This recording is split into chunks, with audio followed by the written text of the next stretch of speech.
போன முறை நான் இந்த கல்லை காட்டக்குள்ள சுத்தாமல் இருந்தது. இந்த முறை சுற்றுது 1000 கிலோ.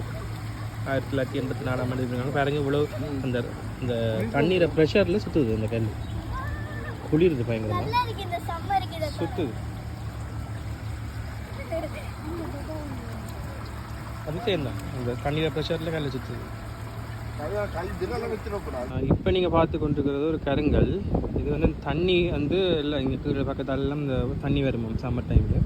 அந்த ப்ரெஷரில் நீங்கள் கையை வச்சா இந்த கல்லில் கையை வச்சா அது வந்து சுற்றுமே வந்து தண்ணியில் ப்ரெஷரில். இப்போ வந்து கசைக்கல, இப்போ சம்மர் டைம் இல்லை. அந்த தண்ணி வந்து ப்ரெஸ் பண்ணுற அந்த ப்ரெஷர் கொடுக்குறதால அந்த கல் சுற்றுமே. 100 கிலோ கல் அந்த எழுதிருக்காங்க. 1984